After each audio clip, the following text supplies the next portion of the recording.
internet and AI these days is the information's being regurgitated from old systems that don't work. And that's what actually motivated me to start writing, because I put my life in the hands of a bit of information that I was given as fact, and it didn't work. I just wanted to make sure there was a book out there that somebody had said, you know what, I tried this stuff and this does work. And the fact that Sir Anthony Hopkins was coming in to sit on a fake horse and do this tiny little part in this big movie, and he was thrilled, it will always just stick with me. I really don't like people telling me no. But when this doctor said, this is what your life is going to be, you know, you'll never be physically active for the rest of your life, I didn't like the sound of it. I was always outdoorsy, very active. Being so inactive for such a length of time, I just never wanted to be inactive for the rest of my life. The second you can't retrace your steps and you know you're lost is to stay put. And also you're in a panic state. I've heard of people dying after having crossed a main road, but they didn't even notice in their panic that they'd crossed a road. They tracked them across and they'd crossed this highway like 2 times without realizing that they could have just followed the highway out. I have a little survival quiz here for you guys. Which one of you would make it out there if the grid fails, okay? So do you think we could survive? I think... Welcome back to the Out of Interest podcast. To everyone that's listening right now on Spotify, Apple Podcasts, and you're enjoying it, please leave us a review. It means a lot. And people that are watching it on YouTube, please give a like, a comment, and subscribe. It does mean the world to us. And today's guest is unlike anyone else that we've had on the podcast. I'm not going to lie. And I am going to read her, her description, rather, because it's phenomenal. So today we have Kai Furneaux on.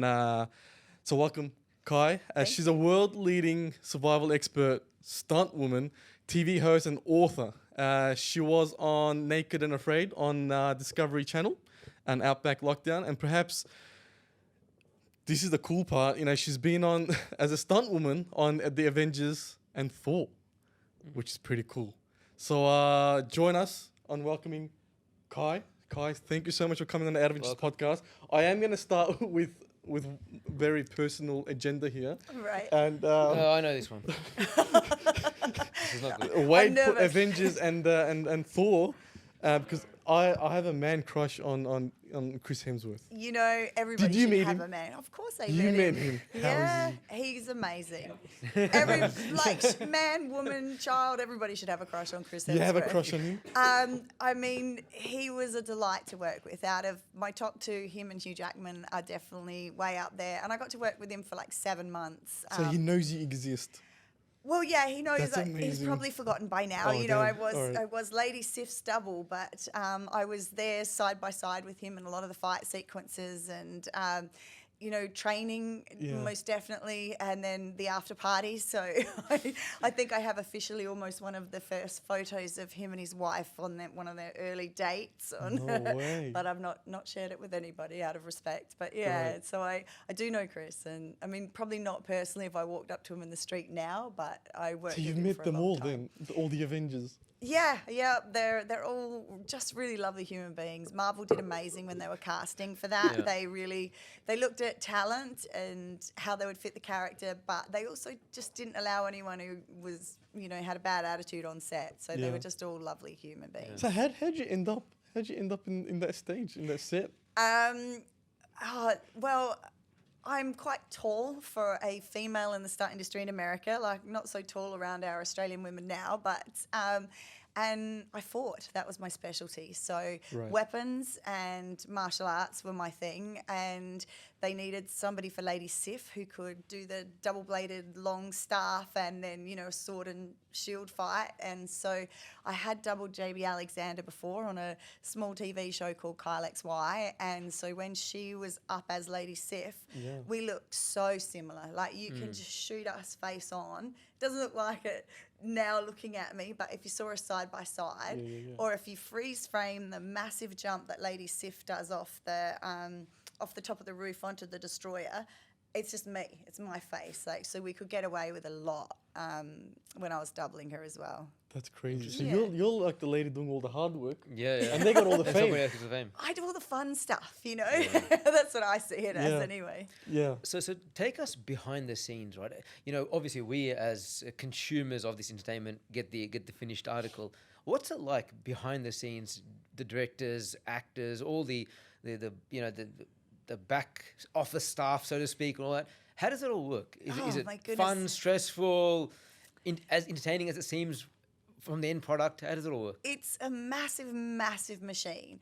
And they have a computer which they put statistics in about the likelihood of a project ever being completed. And they put all the elements of what it takes to make a movie into this computer. And the computer said statistically it would never get made. Wow. So the fact that movies get made is something beyond belief anyway. But I always find that it's like businesses. You know, you can walk into a business and if the boss is amazing, it filters down and you have an incredible staff and the way the infrastructure works. It's the same with movies. Like you have really good ones that you've worked on and really bad ones that you've worked on, and it all sort of comes from the leadership at the top, I feel like.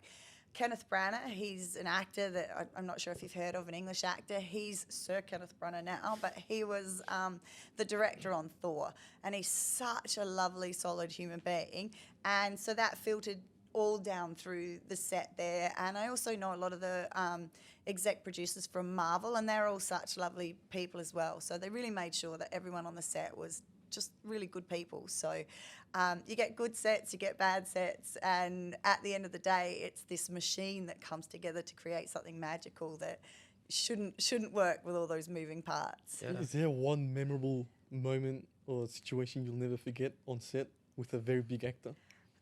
My favourite, probably just moment in time, was Sir Anthony Hopkins, you know, Silence of the Lambs. He was Odin, so Thor's dad, and he's one of the biggest actors in the world. Like, he got knighted for his acting, and he was playing this tiny part of a superhero's dad. And he came to set for rehearsal, like he was going to be on this fake horse, and we all had to spot him to make sure he didn't fall off. And he just walked on, and he's like, isn't this lovely what we're doing here today? This is just wonderful. We're making this movie. And, you know, you get so many stars that are like, this is shit, and like are really like just not happy with their lot in life. And the fact that Sir Anthony Hopkins was coming in to sit on a fake horse and do this tiny little part in this big movie, and he was thrilled, it will always just stick with me, you know? It's like anyone else that's not happy with where they're moving and where they're going, you just go like, you just got to appreciate it. And that's what he really did. Have had a bad moment. Oh, I can't say. Can't say. Oh, yeah, they probably will never hire again. I mean, just don't ever go and see Catwoman. That's all I'm saying. Halle Berry, lovely lady, but that movie was terrible. Are you part of that? Yeah, Because the lucky thing with you know, having a chat with you is you have a Wikipedia. So you just go on Wikipedia, hundreds of movies and TV shows. That helped a lot. So you've been in like tons and tons of movies. Yeah, as I said, I got really lucky at the time. I was tall for a fighter. Most people my height were gymnasts, and I just saw a hole in the market and just really smashed into it. Like, I worked my butt off to just be the only 5'8" girl that anyone could think of when they were looking for a fighter. Yeah. I saw in a list somewhere there's Pirates of the Caribbean. Yes. Is that correct? Yes. So that means you've shared the stage with Johnny Depp as well. I have, and he was just wonderful. So, you know, Team Johnny Depp, I'm afraid. He was great. Same here. Big fan. Yeah, he was. So I got a call that I was going to be a mermaid on Pirates of the Caribbean 4. And that was one of those things I'm like, oh my gosh, I'm going to have the seashells and I'm going to have the tail and long hair. It's going to be really sexy. Anyway, they had this whole bunch of models that were the sexy mermaids. And I don't know if you know the scene, but they're out in a boat and something happens and they turn into these vicious, ugly looking things. Yeah. So we were the vicious, ugly looking things. Oh, no. And so we were just in green screen wetsuits, you know, with like dots all over us and no glamorous tails or anything. It was like, and they would literally say like, oh, have the sexy mermaids go out now. We'll bring the other ones in. And we're like, no, like, that's us. So yeah, I was the other mermaids. Johnny Depp, how is he? He was lovely. Yeah. So you don't think he's a domestic violence man? He's a nice guy. You know, I wasn't there. I can't really comment. But, you know, he was again, I look at the way actors treat crew. Yeah. You know, like it's one thing when actors treat other actors a certain way, but, you know, I look at the way they interact with the people that bring them food and that do their wardrobe and, you know, that are making the set. And if they're treating those people really nicely, then I think they're a solid human being. Yeah. And he was just lovely to everybody, so polite, you know. Like, I just remember someone brought him a green drink while he was standing on the jetty and we were all in the water, and he was like, oh, thank you so much for like bringing him a drink. Whereas a lot of people you'd see would just take the drink and not even acknowledge who brought it. And so those sort of things really count in my book. Yeah, because sometimes on TikTok you come across moments where Tom Cruise is telling off the crew and whatnot, and people capture those moments. I don't know if you've ever worked with Tom Cruise. I haven't, no. You haven't? No. Maybe you're lucky then, I don't know. Right. But people try to capture those moments where celebrities slip up. And then I know Ben Affleck, they try to catch him here and there. Yeah. But maybe just having a bad day, or maybe they're like that, I don't know. Again, but Yeah. I'm just super jealous that you worked with all these people. And Yes. that God knows how many famous people that hand touch, shaking hands and whatnot. But like royalty at this point. Oh my goodness. But by association. yeah.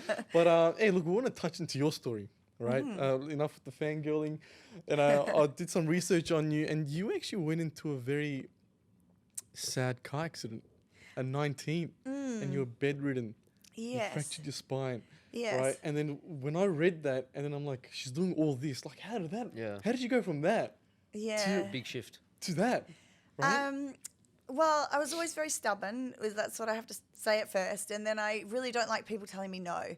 So I think when this Like most females, right? Unfortunately. Okay, I'll take your word for it.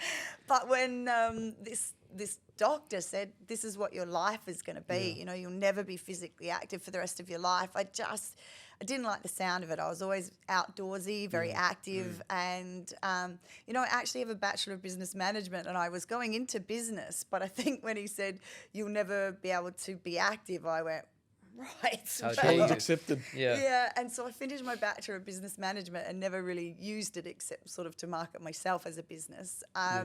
But yeah, and I just decided just being so inactive for such a length of time, I just never wanted to be inactive for the rest of my life. And when someone tries to put a limit on you as well, I just wanted to see where that limit was. And so I've just like pushed it and pushed it and pushed it, and I've never really found where that limit stops. So I actually, you know, I'm really glad that accident happened, and I'm really glad that doctor said that to me, because I've had an amazing life as a result. So how long were you bedridden for?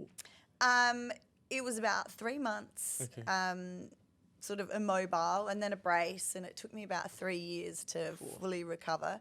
But to me, you know, I just listened to my own body, and I was like, well, that doesn't feel right, or, you know, and to find the difference between good pain and bad pain. And I'd push through the good pain and I'd stop at the bad pain. And now, if people get that injury that I had, they get them moving as soon as possible, because it's not a life-changing injury. But the life-changing thing happens when you immobilize yourself and then you spend the rest of your life thinking that is your limitation. Yeah. So I was just really lucky that I'm a bit stubborn and didn't want that kind of life for myself. Do you find that, like, I'm a big believer in the fact that, you know, life's journey, the adversity that you face in life, in some way, shape, or form, actually prepares you for future as well. So you see a lot of, you know, amazing elite athletes, for example, they grow up with a lot of adversity. It could be at home, it could be physically, it could be emotionally, whatever it is. Yeah. But that somehow fortifies them and prepares them for challenges that come in the future. So if for example, you reflect on your life now and say, okay, well, if I hadn't had that accident, I wouldn't have had the tools in my emotional, mental toolkit to be able to go on and do the movie stuff and all the cool stuff that you do the rest of your life. How do you feel about all that? 100%. You know, like, I feel that one of the things that we really limit our kids with these days is we try and protect them from everything. That's very true. But I look back on the worst things that ever happened to me are the things that defined me and how I dealt with them, and the strength I get from using that as a benchmark for the rest of my life. Like, the hardest challenges are the ones that define me and how I move through the world in a really positive way once you come out of them. And I think that it's okay to get uncomfortable. It's okay to have adversity. It's okay to fight hard times. It's okay to come last. You know, like if you don't come last, then sometimes that feeling of coming last doesn't inspire you to be greater next time, you know. And I just think it is actually a really important thing that we're losing in society these days. Yeah. So you fractured your spine, you recovered. So where did that love for outdoor come from? Oh, that was always in me. Because your parents were teachers. Yes. So where did that come from? That's just interesting. Yeah, it's black sheep stuff, you know. Yeah. Like my sister wasn't very well, so she would read a lot and be indoors.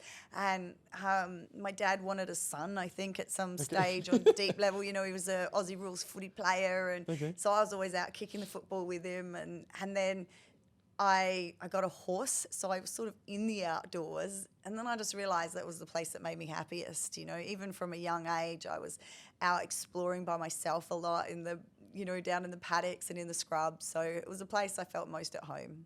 Yeah. You don't see that much these days with kids. You know, No. I've got kids, Ali's got kids, and you have to force your kids to go outside. Yeah.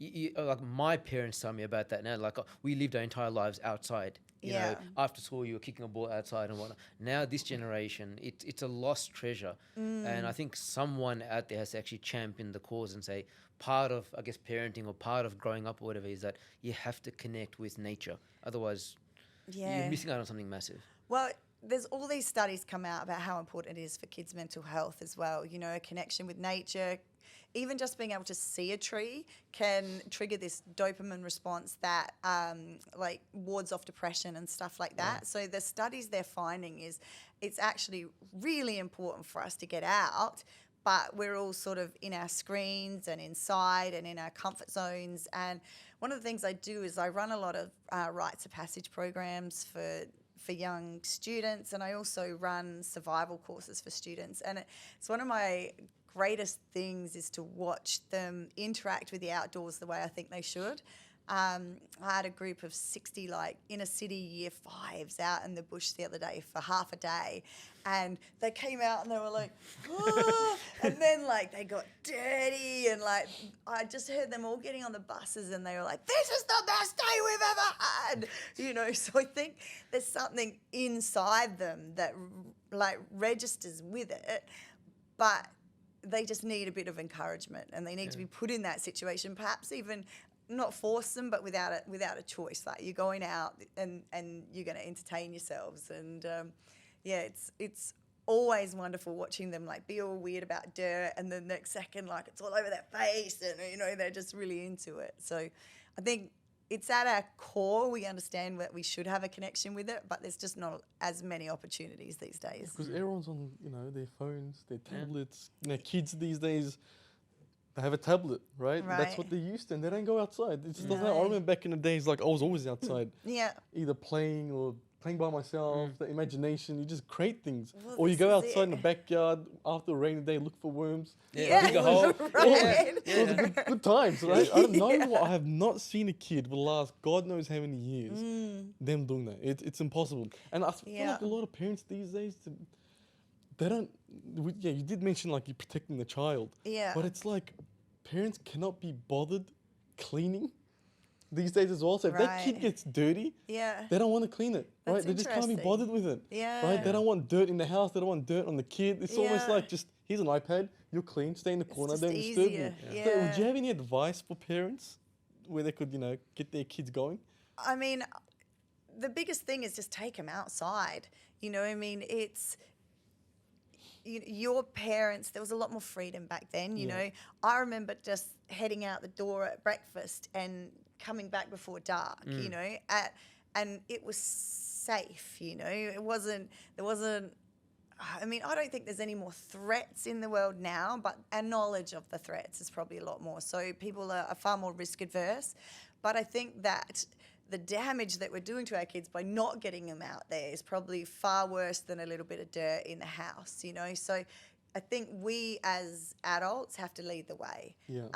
Take them out. That's why my next book is for kids, but it's for parents and families as well. Like in the book, there's information, but activities that you can do with your kids, or if your kid's old enough, your kid can read it and do it themselves, but it's also step by step on how to get kids used to being outdoors and fun things to do with them, because quite often as adults we don't know what to do with the kids. You know, take them on a walk and they complain the whole way and make things miserable, and you know, you end up carrying them, or you go back to the car early because they're whining so much. You know, it's about working your way through that and making the outdoors fun for them and for you as well. Yeah.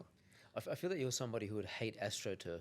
I reckon you probably think it's the worst thing ever created. Well, as a stunt performer, I can tell you AstroTurf is far worse for the grazers. But I feel like it's really important to be in touch with real nature, not just look-alike nature, for sure. Yeah, you said about how outdoors like your happy place, right? Do you think outdoors happy place for all humans? Because I feel like we are supposed to be outside. Yeah. And I was sort of TikTok. I was at TikTok. Everyone's on TikTok these days. Yeah. But some doctor or someone was saying how you should step on grass with your bare foot as like you release the stress or something. I don't know. Yeah. But do you see would you agree there's a correlation between humans, you know, being outside and the happiness of it? Yeah, and fortunately for me, like 30 years ago, it was just a feeling, and now science is backing up my feelings. Yeah. You know, we can hook people up to chemical readers and see what's going on in people's bodies. So the whole idea of grounding used to be a very hippie idea, you know, like, yeah, you go out barefoot, okay, hippie, you know, like makes you feel good, great, you know. But now they can actually show that it does release these chemicals that do fight depression and anxiety, and especially for kids with ADHD, it calms and relaxes them, so they can actually see these chemical and physical reactions with science. So it's now proving these thoughts that I had in a way that you can present it to people and say, look, it isn't just a thought or an idea, it is fact that you place somebody in that environment and the chemicals in their body respond in a way that eases anxiety and depression. Yeah. So how does your day routine look like? Mine? I'm assuming, I have a feeling you're always outside somewhere. That's the vibes I'm getting. Yeah, I'm like, you know, I'm an advocate of getting a little bit uncomfortable every day. So for me, yoga is really important. You know, 16 years in stunts, this body needs to keep moving. So I do, and I always used to say, like, if it could bend, it won't break. So I do 30 minutes of yoga. At the moment, I'm into running a bit, which I've never been into running, but I do a little bit of running, and then I do an ice bath. So I am part of that craze, but I think it's like really important for people to get uncomfortable. So not only for me does it get rid of arthritis and inflammation in the body, I also start my day with a win, you know, because nobody wants with a win. Because nobody wants to do an ice bath, right? You know, like there's not many people that are, this is right, this is so good, it's so fun. But if I can force myself into it every day for those 5 minutes, then I've started with a win. So that's sort of my 3 things I do every day. And then, you know, there would be some kind of outside. Sometimes I go for big blocks at a time. Other times it's just making sure I'm out there at some stage educating people or just interacting with it myself. How does one train themselves to go in the ice bath? Because I'm like, you know what, I'm gonna go in the shower, start with hot, and then go to cold. Yeah. As soon as I put on cold, going back to hot. I ain't doing it. Yeah. So how do we go about that? Like, how do we train our bodies to go in that ice bath? I think you've just got to want it. You know, it's like anything in life that makes you better. You've got to just want it badly enough. So I know the importance for me that when stuff starts to get uncomfortable physically around me, I want to be able to keep functioning. So the ice bath does that for me. And it's not just cold, it's extreme heat, it's starvation, it's, extreme tiredness. As soon as all those things start happening, I've got this benchmark of how to function when I'm uncomfortable. So I really want it. But you've tried it, you know, that is the way to get into it, 30 seconds at the end of your hot shower, and then ease your way into it. But I never did it that way. I was just right in. Just like it's that stubborn streak again. I don't want anything to control me. So in order for stuff to not control me, I have to learn how to control it. So the fear of the cold, nah, I don't want to go through my life with that. So instead, I'm going to conquer it and get in. Like I used to be scared of spiders too, so I would just play with them until I wasn't scared with them anymore. So that's the way I conquer my fears, is by doing it till it's not a fear anymore. What are you still afraid of? I couldn't tell you honestly. So you've got, people have a bucket list in life. You probably have a fears list in life, and you go through it. Okay, you're no longer afraid of this, no longer afraid of this. So now you've conquered it all.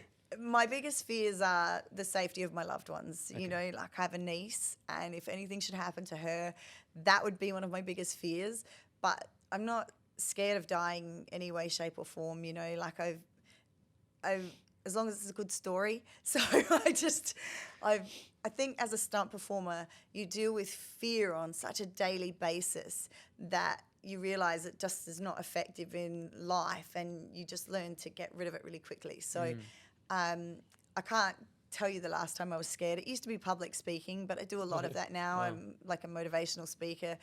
So if anything, you know, I just recently spoke at a conference over in the US, and it was a group of Olympic athletes and like NFL coaches, like the best of the best, and I'm trying to talk to them about mindset. And that was a bit nerve-wracking, because I'm like, who am I to get up there and talk to these people about mindset? But so public speaking sometimes, but not anything out there. So you're not scared of like sharks? No, so I did a Naked and Afraid of Sharks, and that was so fun. Like we got to swim with the sharks, and I got to like push them away as it was coming. What type of shark? They were grey nurse mainly, and there were some reef sharks. They don't kill people though, do they? The thing is that if any shark, those shark types pack up, you know, like they get in a pack, and so there were a couple of times where they were sort of chumming the water around us, and the sharks started, like they'd start to move a bit erratically, and you know, there's a chance then, but no, like most sharks aren't actually interested in eating humans. They just mistake you for something else. And unfortunately, when they like have a taste and spit you out again, it's a big deal for us. So not so big for them, but yeah. You got recognised by Bear Grylls, right? Yes. Now Bear Grylls, so he's Man vs. Wild. Like I used to be obsessed with that. Like I remember back in high school, before I sleep, I'd watch all these episodes, or one episode per night, and rewatch it like God knows how many times. I feel like he takes things a bit overboard, right? Like he drinks his own piss. Yeah, don't do that. It eats shit, right? Like does all sorts of weird things. Okay. Do you think that's for show, or is it like legit? Yeah, so some of the things he does are legit, and I won't take anything away from Bear Grylls. Like he has got generations of kids interested and excited about the outdoors again, and people into the outdoors. And to me, like I'll forever love him for that.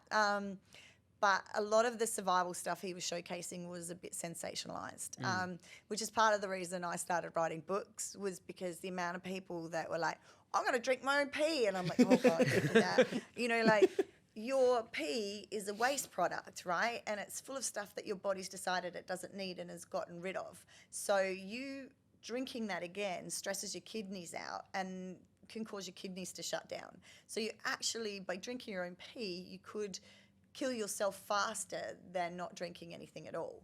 And so that's the science behind that. But if you were going to drink your own pee, you have to do it while you're hydrated. So while it's coming out clear, but nobody's like that desperate when it's coming out clear, because you don't feel that thirsty. So, you know, there is a time to drink your own pee, but it's... Have you ever tried? No. You're somebody who you clearly you like to push the limit. You live on the edge. Do you ever feel that you've pushed it a bit too far? Has there ever been an instance where you're like, oh shit, now I've really stuck it here? Well, she didn't drink her own pee. So. Yeah, I know. But anything else that you've done, you're like, okay, now there was a limit in my mind. I think I've just passed that. Now I better pare it back, otherwise I'm dead. No, so that's the problem, because I'm going to keep pushing. Okay. I've never got to the stage where I've fallen down and haven't been able to get back up again. You know, might not have succeeded in a competitive sense. Like if I was going against someone, they might have won, but I'm always just competing against myself. And I have never got to the stage. I've gotten really close. Okay. My third Naked and Afraid was in the Amazon, and it was alone. So normally they send you out with other people, and I went out by myself, and it was wet season. Just when you say alone, you mean literally alone? Yeah, by do you myself. Who else is around you? So Camera crew? yeah, during the day, you've got a camera crew from 10 till 3. Okay. And on that one, my crew was just one lady. Okay. So she was all I had contact with. And then you're by yourself the rest of the time. Like my assistance was about 10 minutes walk away. Like I had a radio, but about 10 minutes walk away, and there was a while there none of them spoke English. So if I radioed up, I'm like, I really need help now. And they'd just be like, no one would come because they didn't know what I wanted. So I was alone. And I loved it, but it was most definitely the hardest thing I've ever done. Like I was showing someone the end scene of that, the last like 5 minutes where I finally finished the challenge. And it's painful for me to watch because I've gone somewhere in my head and body that I've never gone before in my life. But I just I had to swim this raft out upstream for like 4 hours on day 21. And I just kept saying, can I do this one more time? And I could. And I'm like, can I do it one more time? And I could. But I never got to the stage where I couldn't do it one more time. So I'd feel like maybe if the swim was another hour, I could have done that as well. So I feel like I get curious to what my limit really is. Like, when is the point I'll give up? And I feel like it's probably in an ambulance. I feel like you're on a stretcher, passed out and gone, and I've never got there yet. All right, so here's the thing, right? You're stuck in an island, Yes. right? You're going to take 3 things. Right. What do you take? Knife, pot, and... Pot. Pot and a Pot. fire starter. Yeah. Pot for the For water, For you've water? got to boil water, like Right. especially in... So blades are really hard to recreate out there. Like I do talk about that in one of my books. Like it's pretty easy to smack a fine grain rock against something and get a semi-sharp edge, but it's not going to stay sharp for long.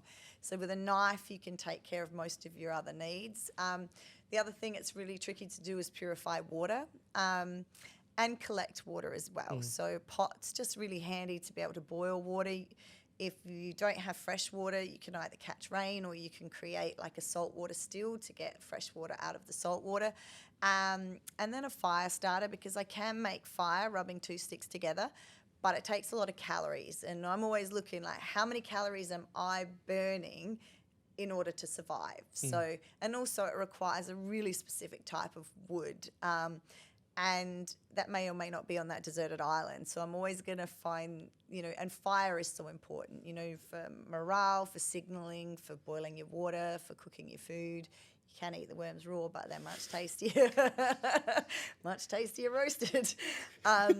So that's always going to be my 3 items. I'm assuming you can't purify like ocean water, right? Yeah, you can. You can? It's trickier though. You have to boil it so that it turns to steam, and the salt stays in the pot. So the steam, if you can then catch that steam and transfer it back into liquid, then that's fresh. Okay. But And it that is technique is tricky. described over here. And the technique is described in my... It's my there. It's all there. Bye, guys. It's all there. It's really cool stuff. Yeah. Seriously. Well, one of my things that I was most passionate about with this book is I really wanted to make sure that I tried everything in it, to make sure it worked. What I see in a lot of books and also internet and AI these days is the information's being regurgitated from old systems that don't work. Like someone's told somebody and it sounded like a good idea and they've believed it. And that's what actually motivated me to start writing, because I put my life in the hands of a bit of information that I was given as fact. And it didn't work. And so I just wanted to make sure there was a book out there that somebody had said, you know what, I tried this stuff and this does work. Before you go out on one of these adventures, and they last for any number of weeks, what's the preparation like going into it, physical preparation? Because you're talking about calorie deficits and whatnot. Immediately in my mind, I'm like, okay, so you should be a bit fatter when you go out there because you got more sort of, you can live off yourself for longer. Yeah. That's where my mind goes. Right. I don't know what it is. But a lot of people do Does that. that make sense? Yeah, so for me, I don't do that. Okay. But a lot of people do that. Yeah, see, there you go. So the Maybe it'll be problem, fine. the Happy problem days. with that is to get that weight on, you got to be smashing like 4, 5, 6, 7,000 calories a day. So your body gets used to this amount of food, and also that amount of food to get you fatter usually has sugars and gluten and caffeine and chemicals in it that the second you go into this survival scenario, you're not getting any of these things. So your body actually goes into detox. So it goes into detox from this massive difference in calorie deficit and also the difference in the composition of your food. So women are a little bit luckier than men. We have like little pockets of fat that we can live off in that first sort of bit of a survival scenario. So I rely on that. And I usually get rid of caffeine, gluten, any chemicals, sugars. Like I'll get right down to just a steak, meat every day, a little bit of dairy, but that's sort of, I'll go in on a really basic diet so that I don't get detoxes out there. And I'll get down to about 600, 700 calories a day so that it's not such a big shock when I go to nothing. So that's a really important part of my preparation, but there's other people that do it differently and survive just as well, but they do have a big crash in those first like 3 or 4 days. Do you have like a formula where each kilo of body weight gives me an extra number of days out there, or No. is it that binary?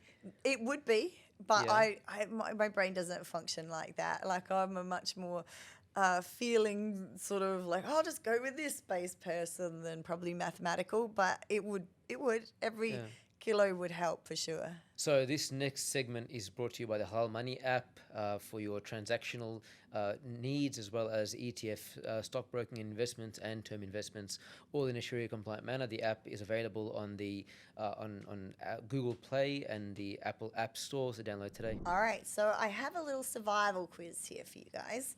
We'll see which one of you would make it out there if the grid fails, okay? Good Lord, So, they're multiple I choice. want to cheat. The answers are in It's here. an open book The exam. answers are in here How somewhere. fast can you read? All right, so do we need a buzzer or something? Like, We'll say our names. Names. Okay, you say your names. All right. So, your survival priorities are A, bathing, sleeping, decorating, talking. B, shelter, fire, water, food, rescue. Ali, That's it's that. okay. Yeah, you're right. I reckon. So that is correct. Your survival priorities are shelter, fire, water, food, and rescue. What was the other option? Bathing, sleeping, decorating, talking. You had 4, but you just went straight in on B there. Good. I felt like I cheated there. Right. So the rule of 3s in survival is how many fingers you hold up to survive to signal you need help. A guide to how best prepare for an outdoor excursion. A rough guide to how long you can last without certain basic needs, or a complex algebra equation. C, Miles. Yes, you're right. So the rule of 3s is the fact you can last 3 minutes without oxygen, 3 hours in extreme heat or cold, 3 days without water, or 3 weeks without food. 3 minutes without oxygen. Yeah. Really? So some people can hold their breath for longer, but on average, 3 minutes is how long you can last without oxygen. Yeah. Hold your breath for more than 20 seconds. It's pretty faint. What? 3 I minutes is a think long you time. average like you and then Jacques Cousteau, I think he can hold his breath for like 10 minutes. So before the next one, both of you say an answer. So Yeah. right before you give the answer, Okay. you give an answer too. Yeah.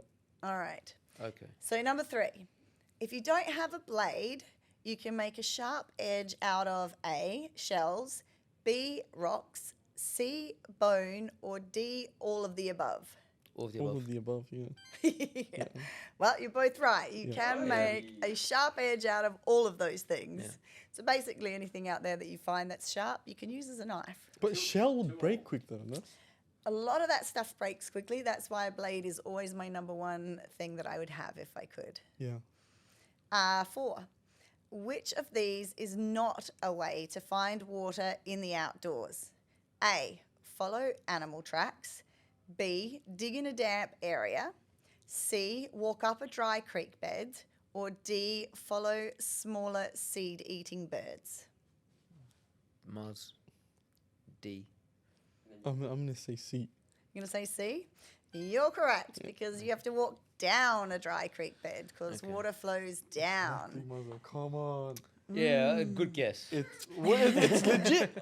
Come on. And smaller birds need to be closer to water. The larger birds can fly quite far. So if you see smaller birds or insects, then you can follow them to water. Fair enough. Okay, 5. The most effective way of making water safe to drink in the outdoors is A, straining, B, shaking, C, Condy's crystals, or D, boiling. D. Boiling. I gave that one away already. What's the Is C third or one? C? The Condy's crystals, they used to put them in army survival kits. So they're a chemical crystal that is a bit like iodine, so it purifies water. But it also puts a chemical in that if you have too much of it, you can get sick. So it's effective, but boiling's the most effective way of removing most bacteria and viruses. And there's a whole myth that you have to have a rolling boil for a certain amount of time, but as soon as it hits that boiling point, it's good to drink. 4-3, Ali's way. All right. Got this. 6. Which of the following animals is known for putting out campfires? A, giraffe, B, lion, C, elephant, or D, rhinoceros?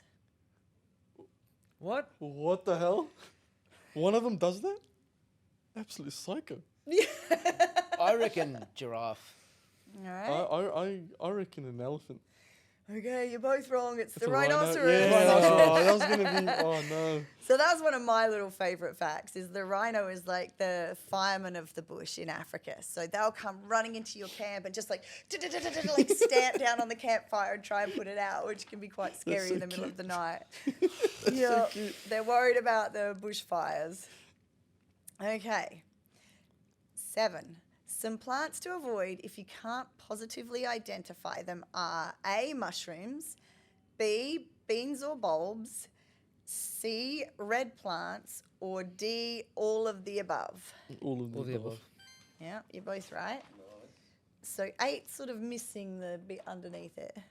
So SOS stands for Save Our Souls, B, Save Our Ships, C, Save Ourselves, or D, nothing. It was just the easiest lettering to signal in a Morse code. I think it's A. I feel like it's a trick question. Yeah, I know. Because everyone says save our souls. I'm gonna Go go. with D. I'm gonna go D. See, it was a trick question. That's Yeah, it means stupid. nothing. Yeah. So it just was like ... dash is the quickest thing to signal in Morse code. So that's where they came up with it. So no one got that one. Well, they I both said- did in the I said end. it. I said think D. Not means nothing. All right. There's so many good ones here. Okay, this is a true or false. If you see an animal eating something, then it's okay for you to eat it too. True or false? False. I'm trying to think, what would an animal eat that we couldn't eat? In that very state or in a changed state? Justin, is it okay if you see it? Oh, yeah, false. Yeah, I was going to say, Both say you've, false. Yeah. you've seen dogs eat their own poop, right? Yeah. I've seen Bear Grylls drink his own piss, so Yeah. Right. let's not eat Bear So Grylls. 5, we'll make one more and we'll make All it right. the last one wins. Oh, Come on, there you go. 7-5. That was set up from the start. Okay. Keep it interesting. Yeah, so animal stomachs are completely different from ours. The only animal that you can kind of mimic, if you see a monkey eating something, they're sort of our closest relative with stomach things. So if you're in a jungle and a monkey's eating fruit and throwing it down, you can see what that fruit is and chances are you'll be able to eat it. Okay. Okay, so most people get rescued within A, 24 hours, B, 3 weeks, C, 3 days, or D, 3 hours. I'll go with D. I'm gonna go 3 days. You're both wrong. Oh, so Ali wins. It's Most 24 people. 24 hours. 24 Really? hours? Yeah, so they'll raise an alarm, they'll look for you, and generally they'll find you within 24 hours. Yep. But because like you can be lost for quite some time before someone will raise an alarm. So once they raise an alarm, they have to get the group together. So it's longer than 3 hours and generally shorter than 3 days because people in this day and age are pretty easy to track. On that point, then, Mm-hmm. is it if a person finds themselves lost somewhere? Yeah. Is it better to just stay put? Well, that was or one of to my other move? questions. Because I've always wondered. I'm like, people who go missing, Yeah. adults, kids, whatever it is. Yeah. I was like, should you start to move Yeah. or just stay where you are? And people are like, last on location, let's find them where they are. Yeah, so the best thing you can do, the second you can't retrace your steps and you know you're lost, is to stay put. Okay. So people panic and they start moving, and then you've The got search party someone starts- trying to yeah. follow you around, and also you're in a panic state. So like I've heard of people dying after having crossed a main road, but they didn't even notice in their panic that they'd crossed a road. They tracked them across, and they'd crossed this highway like 2 times without realizing that they could have just followed the highway out. So so in that state, the best thing is to stay put, and knowing that it could be up to 24 hours, your best bet is to start to make shelter. So you can get through the night without a fire if you make a shelter that sort of just protects you from the weather. Like you're looking at, it's going to get cold at night, conserve your body heat, get off the ground a little bit, like put some stuff down. You can last that 24 hours quite easily. You don't need to be worried about food or water just yet. But shelter's going to be your priority, and then making yourself visible for rescuers. Have you ever gotten lost? No. No? It's an amateur mistake. Come on. Well, I mean, not accidentally, I mean, not to the point I've needed to get rescued. I mean, anyone that wanders in the outdoors as much as me, especially because I do like go hunting for my own food at times, and sometimes when you're really focused on the animal, you lose track of where you've gone following it. But I've got a great sense of direction out there. I always manage to get back to the car. It's like in this day and age, if you go like hunting or hiking, there's GPS now. The outdoor GPS, like it's like every time I go hunting with Dad, we have our GPS. Like it's very hard to get lost. Yeah. It's very hard to get lost. But I think the only way you could probably need help is if you like hurt yourself really bad while climbing a mountain or something, and Yeah. you just simply cannot move. But Yeah. I don't know. Maybe there's thrill seekers out there that wander off without a GPS just for that challenge. I don't know. You would know better. Well, are there those psychos out it's there technology too, and technology fails. So, Yeah. I've had people, the batteries have just suddenly died in That's their true as well, GPS, yeah. they haven't had spares because they put fresh ones in before they went. And so that's the problem with us getting really reliant on that technology, is that it does fail at times. Like I'm so old school, I'll always have a map as well as a GPS, and I'm always looking at landmarks so I can figure out a rough direction to go if I need to get out. What's the most weirdest thing you've eaten? Tadpole. Tadpoles. It's just gross, like they're almost a frog, so they've got like little leg bones and stuff, and then they're not really, and they're sort of like very snotty in texture, and it's Like a whole bunch of them or just like one? I Oh, just- yuck. I hate that gooey texture. I absolutely hate it. yeah, I'm a texture Oh, person too. So But was it like a whole bunch, like just a plateful just going hard? it was a What couple. do you think this is, man? don't know. A banquet or something? tiny, No, though. banquet, was mate. Tiny. was You're probably eating to about that survive big. here, man.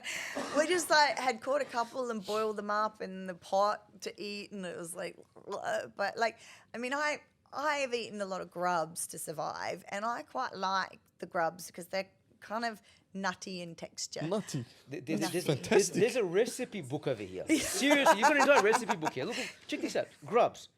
Here's how to prepare grubs. I They told should you. have MasterChef. You should run a MasterChef. Nah. So Salt and this. pepper. This is your staples. This is your pantry. This is what's under the bench. Yeah. Cook with this stuff. Yeah, and Jeez. that's the funny thing is so witchetty grubs, people think are really gross. You get these big grubs in Australia, but you can't get much fat in the outdoors. And they're Yeah. full of fat, and they taste kind of like egg when you cook them. And they've got the same texture as scrambled eggs, and there's not a lot that's amazingly delicious that's wild food. I mean, I'm all for just, if you can kill a mammal, kill it and eat it, because mammal meat's always going to be good. But although I ate an armadillo in Colombia recently, and the first couple of mouthfuls, it was this rain-cold male armadillo and it stank. The first couple of mouthfuls were gross, but then we boiled it for a couple of days and it tasted like beef. It was actually really delicious in the end. So You have termites here. yeah, You can eat termites. yeah, they're not my favorite, but when you're hungry, you're hungry. You know, like any win's a win.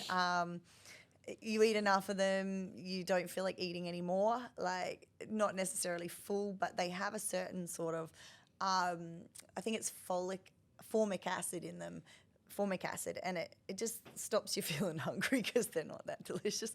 Some are okay, but most of them are amazing. You know, the way you've written some of the stuff over here is just, you make it seem so normal. I'll read a couple of lines. Page 253 for those who are interested. Worms can be eaten immediately and raw, but generally are quite gritty. Roasting on skewers can make them a little more palatable. Like, you make it sound sane. Like, this is ridiculous. Trying to help you out here. Gonna sell them something. Oh. Get your worms. And he's a nice little insect curry or something. Look at that. Thing is, you know, when I see people on outdoor shows rejecting food, I'm like, man, you're just not hungry enough. Like, you'll eat anything that moves there at some stages, you know. Grasshoppers are quite nice. You know, you just, like, pull the guts out, cook them up over the fire, and they're sort of crunchy and crispy. What's the nicest thing you've eaten Oh, my gosh. in the bush, out there? When's this podcast coming out? 2 weeks. Okay, I can't tell you the nicest thing I ate then. I'm going to have to go with that armadillo then, like day 3. Unbelievable. That's like a day 3 armadillo. Day 3 armadillo. What's day 1 best tasting? Day 1 best tasting. You know, I've been really unlucky on most of my challenges. Not a lot of food sources. But no, I'd actually have to say those grubs that I found them in cacao nuts. So you know what cacao Yeah, is. yeah, It's yeah. like chocolate, Yeah, right? yeah. And so these grubs, even eating them raw, they just tasted a bit like hazelnuts. And they were so delicious, honestly. That's probably one of the nicest things I've had out there. Would you eat it again? Yeah, in a heartbeat. Wow. Yeah. You have a recipe for it? Probably a recipe here somewhere. Just put them on a skewer on the open fire. Works is- for most things. This is something that I raised with you earlier. Page 206, 207. You have the leaf box, which Yes. looks like a grave. But you mentioned about... Do you want to show it on camera? Show it on camera. So you mentioned something about how this helps with calories or something. Yeah, so every decision for me in a survival situation is calories in versus calories out. Like, if I'm going to run after an animal, I have to earn more calories getting that animal than it takes to, I need to eat more from that animal than it takes to hunt that Yeah, animal. fair enough. So climbing a big coconut tree for a coconut, it's a lot of exertion for not much gain. So you have to really weigh up all of these sort of things. And people build these gigantic shelters out there. You know, you see, especially on the TV show Alone, they're building palaces, and that takes a lot of energy for not much gain. You know, yes, it'll keep you warm, but the bigger a shelter is, the more air it has to heat anyway. So I like a little shelter. I usually try and find something that's pre-existing, like if a tree's fallen over or a hollowed log or something like that. So the less energy I burn to create a shelter, the better it is for me. And the leaf box is a more temporary kind of shelter, like if you're trying to move and survive. So you just sort of put some logs down as a box and fill it with leaves. It doesn't take much of my energy to do that, and yet I'll survive through the night because the leaves will keep the heat, you know, me off the ground, me out of the wind, out of the rain, and stop my warm air from going out into the environment as well. What people forget is your first shelter is your clothing. So quite often you can just grab some grass and stuff it down into your pants and top, and that creates like that puffer jacket effect as well. Keeps the hot air in. So the less I can burn to survive, the longer I'm going to survive. I'm going through this, like, you would sell millions of copies in America. It's like, Share that guy as well. yeah. So It's the book called When the yeah. Grid Fails, which is an awesome title. Seriously, Yeah. When the Grid Fails. Because you, as a regular human being, you don't expect the grid to ever fail you. But it does, It does. and it is. and it is more and more often we're seeing places go without power for over 24 hours. And it's not a book that is meant to inspire fear. Yeah. None of my books are meant to inspire fear. They're just trying to get you prepared for the unexpected. So my first book, Survive, was just about everything, but it's 640 pages. It's a big slog. Encyclopedia. And it's probably more for people who are venturing into the outdoors, whereas this is for everybody in their home. It's like what situations can happen in an urban environment, so natural disasters, how best you can prepare for them to keep you and your family safe, your friends and family safe. The most that people think when electricity goes out is, oh my gosh, I'm not going to be able to charge my phone. And the other things you forget is that water's not going to go into your toilet anymore. Your taps aren't going to work. Your fridge, all the food in your fridge is going to go off. So people's priorities are a little skewed in this society. So it's just really to help you see what your true priorities are. You don't need to rush out and buy toilet paper. So it is meant more for urban disaster scenarios, and just so that you can stay calm within them, because if you can be proactive rather than reactive when everything's going to hell around you, you're going to have a better result. Yeah. I just feel that at a personal level, if I were to find myself under these circumstances, You'd die, Muzza. I'd die. But the biggest concern before I die would be hydration. I think you can go without food for a while, but you need fluid. Yeah. And especially if you're out, in the elements, your body, you perspire, whatever it is, and your water supplies go down rapidly. So if you don't have ready access to any form of water, where you can't boil or whatever it is, how do you get hydration? Where do you get that fluid from? Yeah, so I mean, the main thing I suggest when disasters start to happen is to fill your bathtub. You then have a lot, like enough to last about 7 to 10 days for your family. And then it's like, what are your priorities? People think you need to keep washing, but, stop washing, stop using water for the things that you don't need to use water for. The back of your toilet cistern, that's fresh water. You've got water in there if you don't flush your toilet, so you can survive a couple of days for your family on just what's in that water at the back. A lot of people have swimming pools and you can't drink that water directly, but I describe how to make a pretty easy water purifier that can get the chemicals out of your pool water. That's a huge asset. A lot of people have pools in Australia. So some of it's about, maybe being prepared, maybe having a couple of, 10, 20 litre jugs in your house, just in the storage room, just in case. And then the other thing is, like, when stuff's going down, think like you thought then, like water. Okay, this is going to become a priority in 3 days. So fill my bath, fill a bucket, fill anything I can before the pumps turn off, and then start to look for alternate sources. Like, we have a lot of rainwater tanks and stuff in Australia. You'll need to go out for those sort of things, but unless it gets sort of really, really outdoorsy desperate, you should be able to find enough within our systems to survive until, most natural disasters are dealt with within 7 to 10 days. Yeah. But what about in that outdoor situation? So you mentioned about the Amazon rainforest, for example. You're out there and let's say you can't find water for an endless period of time. Yeah. What natural, is it sap of a tree, or where do you extract water from?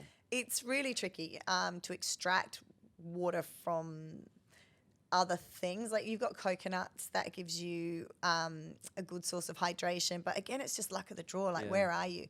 Australian deserts, like, dew is a really good source. We have really hot days and really cold nights in the desert, especially at the moment. So if there's grasses around, like, just wandering around them with a T-shirt, you can soak up enough dew to squeeze out some moisture. If you're in an area where there's just no way, like middle of the desert, then you've got to move. You start looking for moving downstream. Even if it's dry creek bed, head down, like all water's going to go down. Water's also forced into the outside rims of streams. So if it's a little bit damp, you can dig down in the outside curve of a stream and you're more likely to find water. Look for the bigger trees. The bigger, greener trees are going to symbolise water. And again, like, things like bees and insects have to be within 500 metres to a kilometre away from water. So if you start seeing butterflies, bees, small birds, any of those things. Animal tracks as well. Animals always go to water. So you follow the animal track till you see if it branches out, you're going away from water. If they're branching in, they're all going to branch in like an arrow to water eventually. So you may need to move, especially in Australia. You know, we just have that big middle bit with not much water. But chances are, if you look to nature, you will find clues on where to find the water. So where can they buy this? Oh, you can buy it online. A lot of stores actually. Amazon stock it.